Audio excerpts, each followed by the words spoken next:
I have the absolute pleasure to be speaking to US commentator and journalist Matt Binder from the Majority Report and Leftist Mafia. How are you doing, Matt? I'm doing great. Thanks for having me. I'm really excited to have you on. I got some really exciting questions for you, of course, around the New York race. So this was a stunning upset. I just want to get your reaction to this phenomenal result. Yeah, it is in one word, insane. Like it is insanity that this happened in this way. Like the momentum was moving in Zohran Mamdani's favor. Like this wasn't an impossibility. And it was becoming more and more of a possibility as the election day got closer and closer. But even in the best polls, which there weren't many for Mamdani in like the professional polling, apparatus, those polls were always in Cuomo's favor for the most part until we got really close to the election. I believe the first poll that showed Mamdani ahead was literally a poll that came out shortly before the election, like days. And that poll basically said that Cuomo would be in the lead up until the final round of voting. Now, this is a ranked choice voting primary, and I can explain that in a second. And so Cuomo would be in the lead until the final round of voting, and then Mamdani would finally take the lead by just a point or two. Now, NYC in the primaries here for the mayoral election, we have something called ranked choice voting, and basically voters can go in and they can vote for their top 5 favorite candidates. They pick who they want in their number one choice, number two, number three, number four, number five. And what happens is that at the end of the election, each candidate's votes are tallied, and the candidates with the least votes get eliminated each round. And then when they get eliminated, the people who voted for them in that round, their votes then get redistributed to whoever that voter's second place choice was. And then, down the line it goes. The next person gets eliminated. Anyone who voted for them, they get their third choice, then their vote goes to. So the belief was that Mamdani could pull this off, but it wouldn't be until all the other candidates were finally eliminated and all of their voters had their votes redistributed. And then, and only then, would Mamdani finally just squeak by. And if that was the case, we still wouldn't know this would happen because the New York City Board of Elections isn't going to have that final round of votes tabulated until next Tuesday, July 1st. And what was interesting is that Cuomo really outspent Mamdani. Of course, most of Cuomo's donations came from corporate PACs. But as an outsider, right, seeing Elon Musk pretty much buying the presidential election, this race shows that there is still democracy left and people can, fight the corporate machine. Right. I think it really comes down to two main things. People talk about all these different factors, the social media aspect, charisma, the candidate, all these things matter. But I think when it came for this race, it came down to two specific things. What Mamdani stood for, like what his policies were, what his vision was, what he focused on. And then number two, the way he campaigned. There is something about meeting voters where they are in person in their community that simply cannot be replaced. And every time a underdog upstart candidate has pulled off that upset, that campaign strategy has at its core been taking that important message and bringing it to exactly where voters are face to face so they get to meet you and trust you because that's just something people like even in this age of the internet, people will trust someone who meets them face to face and talks to them like a human being and that they can see is a human being. They really tried to railroad Mamdani as this sort of anti-Semitic person because he simply stood up for Palestinian people and criticized the Israeli government. And that just wasn't working with people who met him. And so many people met him because meeting Mamdani was a core campaign strategy. Yeah, I do want to touch upon that. During the primary, we saw what I call the Corbyn treatment. So former Labour leader Jeremy Corbyn was called an anti-Semite, and we saw the same for Zohran, but some of the most disgusting attacks I've seen. Can you talk a little bit about that? Right. So it was It was something that has worked elsewhere for, AIPAC, for example, which is a huge pro-Israel lobbying, organization here in the states. They are behind many, many progressive losses in more conservative areas of the country, or even saying that might be completely not accurate. But they do put a lot of money where they think a progressive is vulnerable to lose, so that if they are not responsible for it, they can take responsibility for the loss. But they do back a lot of conservative candidates on both the Democratic side of the aisle and the Republican side of the aisle. And, they didn't get involved here because I guess the mayoral race wasn't something that they were concerned about. But the tactics that they use to paint the candidates they're working against as anti Semites were in full swing. And literally at every turn over these past couple of weeks where it looked like Zohran Mamdani could possibly pull it off, the media went into overdrive in trying to deploy those tactics against Mamdani. He was labeled anti-Semitic. You had pro Zionist conservative influencers and talking heads, even sort of moderate talking heads out there talking about how, New York City is the biggest population of Jewish people outside of Tel Aviv. And, what does this say for the people of the Jewish people in New York, and how are they in danger if under a Mamdani regime? And it was, you got it from the media. Every question was asked to him was about his stances on Israel. This is a guy running for mayor of New York City. He has the 5 boroughs to take care of: Bronx, Manhattan, Brooklyn, Queens, Staten Island. And that's that.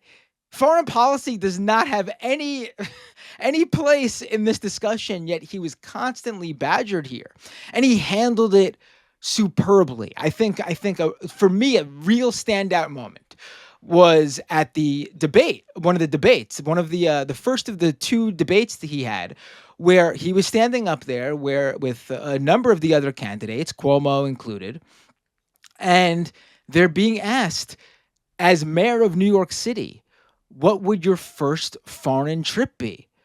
And candidate after candidate were saying, "Oh, I'd visit the Holy Land. I'd visit Israel. I'd visit our number one ally, Israel." And they would also talk about how many times they've been to Israel prior and what number of visit this would be.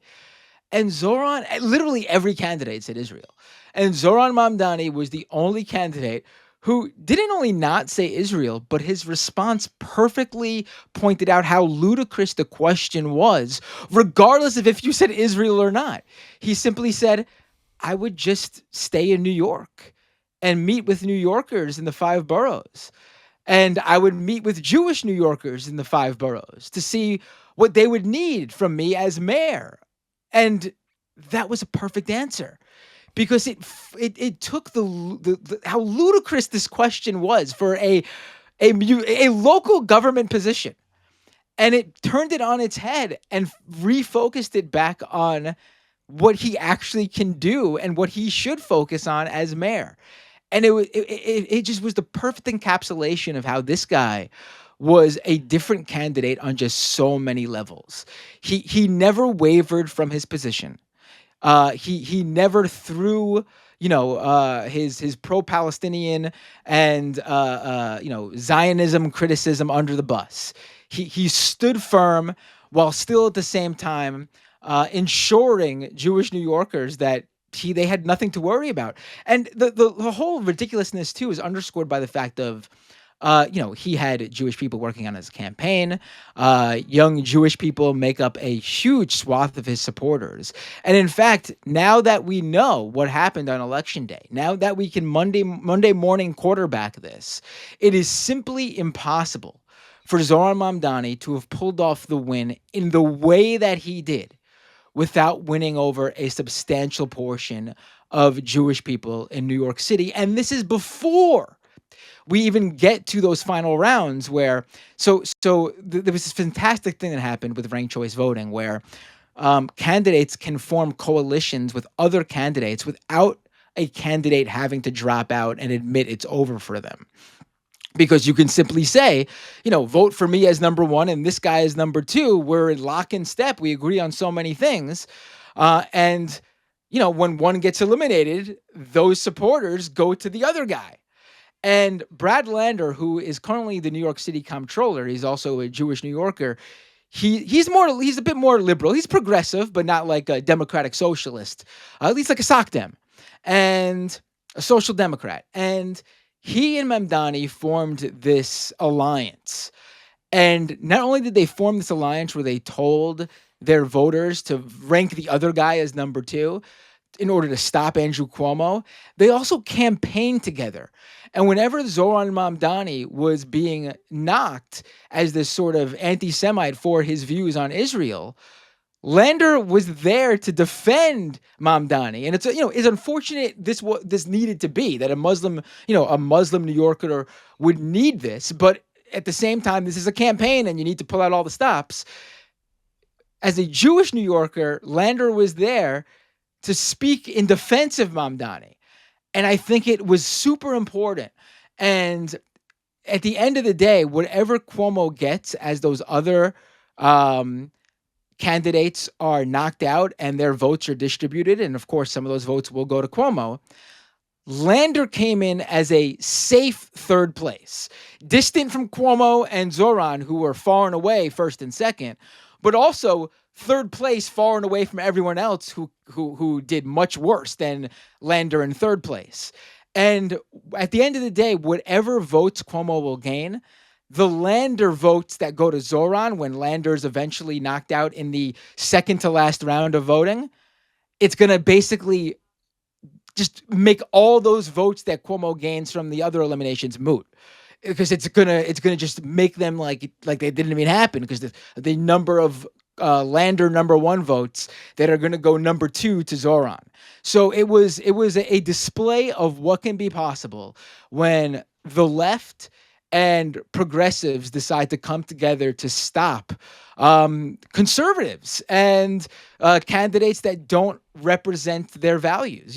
Lander and Mamdani don't agree on everything, but they agreed on like 99% of the issues, and they decided to form this alliance. And I think there's something to learn there for future candidates as well. I find those debates extremely interesting, actually. Especially when they said, where's the first place you're going to go? And it's wild to me. Why would you go to Israel? Of course, this isn't about concern for Jewish people like the sort of media and politicians say. And I think it's absolutely correct for Mandami to say, well, New York is my place I represent. But there is a real shift, I believe, which is so alien to ordinary people, because like this is a mayoral race. You want to hear about the policies for New York. And you have the entire establishment saying, why aren't you saying that you support a Jewish state? And there's so many parallels over in this country. I mean, especially in the context of what's happening with Iran and Israel and Trump, that basically they want you to say that you're extremely pro-Israel and that's it. And it feels like that any other sort of politics doesn't matter. We're seeing this in the UK a lot. And also I really appreciate Mandami not sort of capitulating. He's stuck firm, whereas we had in our last leadership election for the Labour Party, we had certain candidates on the left who kind of capitulated. They sort of supported Board of Deputies, which is a Jewish, it's a pro-Israel organisation, and they sort of capitulated, and it didn't work for them. What's your assessment in the US? How strong is this? Is it growing? Because it feels so alien to talk about local races, and the media really wanting to talk about Israel. It's definitely changing. It's definitely changing, and I think Mamdani has been able to put actual votes to it, like actual proof to it.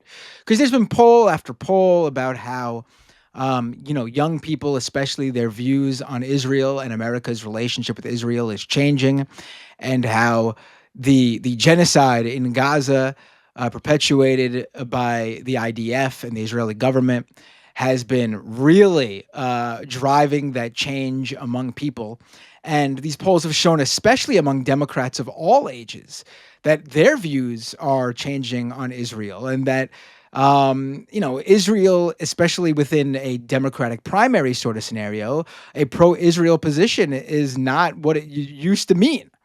And I think, this is obviously not going to be the case everywhere in the United States. US is a huge country, 50 states.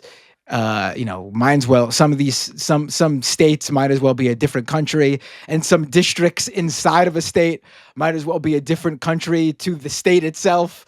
But I think in areas where you have a strong Democratic majority, especially among anyone, even just center left all the way to the left, that just supporting Israel and saying a lock in step and never criticizing anything that Israel does is a losing position, or at the very least, is not a position that will come into the mind of voters whatsoever when they go into that ballot boxes.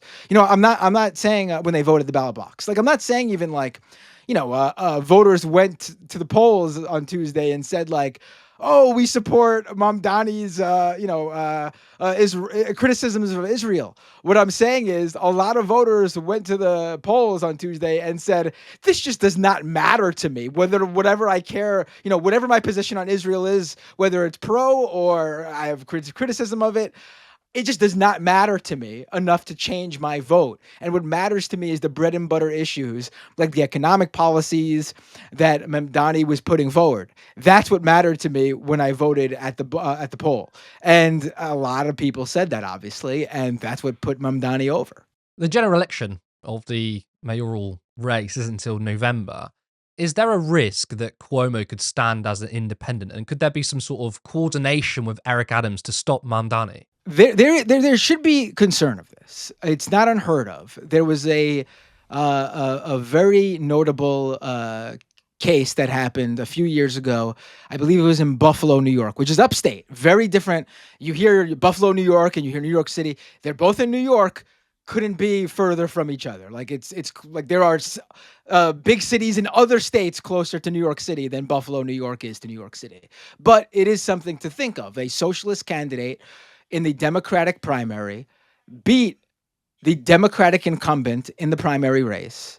But then he decided to run an independent campaign, and the Democratic establishment in Buffalo lined up behind him. And in the general election, he beat the socialist candidate, even though she was running on the Democratic Party line. That is something people should keep in mind when they think that this is a sure thing for Zohran. Now, with that said, though, the politics here are very different from both places. Also, the way Mamdani won is very different. Like I mentioned earlier, it was assumed that if Mamdani pulled it off, it would be after every other candidate was eliminated. And, Lander in that second to last round, the final elimination round, when they finally, after that, they get down to the final two candidates, Lander's votes would go enough to Mamdani to put him over. That was the case of the Mamdani win, if it was to happen. It didn't happen. The impossible became possible, and Mamdani won outright first round with all the votes still to everyone's their first pick. Mamdani won, and by a lot, like something like 70,000+ votes over Cuomo. In areas where Cuomo thought he would easily win, either Mamdani kept it extremely close or actually beat Cuomo. So the lane for Cuomo to run as a third party does not appear to exist. Like, if it was that close, then I would be telling you, oh, Cuomo is definitely going to run because he's a vindictive guy, and he's never lost a race before. This is the first time Cuomo has actually lost a race. The only reason he's no longer governor of New York is because he resigned after 13 women accused him of sexual harassment. This is the first time Cuomo has lost an election, and it was a shellacking. He lost big time. So this lane that Cuomo thought he would have, because he will be on the ballot. He already registered as a third-party candidate under a party he made up specifically to run as a third-party candidate. The lane for him, though, to put together a coalition is closing, or it's already closed. If there was a lane that was slightly open, it's closing as of today, with all the Democratic establishment now coming out and saying, Mamdani won a good race. He won. We got to line up behind him. You have the governor of New York, Kathy Hochul, coming out and saying she looks forward to working with him. You have Hakeem Jeffries, who's the leader of the Democrats in the House, he's the minority leader in the House because the Democrats are in the minority in the House because Republicans hold the majority. He's come up and said he's looking forward to meeting with Mamdani. You have Chuck Schumer just tweeting out a couple of hours ago about how long he's known Mamdani. Cuomo conceded and in his concession said Mamdani, ran a great campaign and that's why he won. So the idea that Cuomo has a lane here seems to not be the case, but he could still do it. He's not. He did say he's not ruling it out. And then you have the current mayor of New York, the incumbent Eric Adams, who did not run in the Democratic primary, even though he won the mayoralship as a Democrat, because he knew he was going to lose in the primary. So he's running as an independent in the general election as the incumbent. I don't see him pulling it off because New York City is not going to vote for a Trump lackey, especially one that was indicted by the Biden administration. And then, you have the Republican candidate for mayor, who is now a perennial Republican candidate for mayor. He ran last time against Adams when Adams was the Democrat. He lost. This guy, Curtis Siwa, he's the guy who put together the Guardian Angels, which is like a vigilante group in New York and New Jersey that basically ride the subways and say they make everyone feel safer. But in actuality, there's been numerous cases where they basically just attacked immigrants because they assumed they were up to no good. And they got in trouble for that because you can't do that. That's who the Republicans put forward. And then you probably have one or two other independent candidates who have no chance. So basically, unless Republicans decide to forget about Curtis Siwa and coalesce behind Eric Adams, and Eric Adams is able to keep together some sort of coalition that voted for him in 2021, unless they're able to do that, which is possible, but I don't see anything happening there. I don't see Mamdani losing. Now, Zohran's policies, it's freezing rent, free buses, free childcare, city-owned grocery stores. Those policies obviously excited people, but you sort of touched upon it before. There was something else about that campaign. There was enthusiasm. I mean, to me, it felt like a miniature presidential race from the outside, right? And I've already seen it now. Democrats are saying, well, we need better social media game. I want to ask you, do you think the Democrats will finally learn their lesson? Putting up centre-right corporatists isn't popular, or do you think they're going to carry on as usual? They're going to carry on as usual. I just don't see it. I just don't see it. I mean, maybe this Mamdani win has completely woken them up, and this is going to be the straw that breaks the camel's back. I guess that's not completely impossible, but since Trump won, we have seen them do everything possible to continue to hold the establishment line and just convince people that this is just the way the country is now. Like, they've actually ceded ground to the Republicans and Donald Trump. Like, the resistance against Trump from the Democrats was actually stronger the first time around than this time around. They actually think, because Trump won so decisively, that it's not that they messed up and people felt like they had no choice, or they lost their votership who didn't feel like there was any reason to come out and vote for these sort of mealy-mouthed Democrats. No, they actually think that the country has gone so far right in totality. And I'm sure there are places that have moved to the right, but they really believe the whole country has moved so far right that Trump is now the default. We've seen them become more conservative when it comes to immigration, to the point where poll after poll was showing that that's no longer the case for the Democratic base. They are basically yearning for a Democratic Party that's going to fight back against the Trump administration and stand up for immigrants and stand up for working people and stand up against trans people and the LGBTQ community and stand up for Muslim people and Palestinian people, and the Democratic Party has just been holding the line. Or at the very at the and even when they decide not to hold the Republican line, they decide to just stand back and just let whatever happens play out. I just don't see it. I think what's going to need to happen is this needs to wake people up who have ever decided that, whoever thought about running a campaign before, whoever thought about primarying someone before. I think there has never been a better sort of environment to do it. I think we are looking at, when Obama won the election, the presidential election in 2008, the midterms that followed in 2010 saw this Tea Party, a surge in the Republican Party, where these far right conservative candidates were basically knocking out moderate Republicans in order to take on the Muslim scourge, Muslim socialist scourge that they thought Obama was going to be. This is going to be the Democratic Tea Party come the midterms next year. We are going to see left-wing and progressive candidates come together to defeat moderate and centrist Democrats, establishment Democrats who are missing the moment, who are dropping the ball and not listening to the Democratic base. And we might very well see this sort of similar scenario that played out where the Tea Party took over Republicans. We can see a left-wing version of that.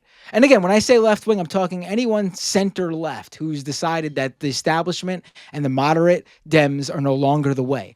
The Brad Landers, from the Brad Landers of the country to the Zohran Mamdanis of the country. They're going to come together and find out who the best candidate is going to be to defeat the moderates and the establishment Democrats in each particular race. And they're going to work together to make it happen. And I think that's way more likely than, the establishment Democrats waking up. Matt Binder, a real pleasure. Thank you so much for coming on Turn Left. Thank you for having me. Support independent media. Support social justice that's there on social media. Thank you. Turn Left.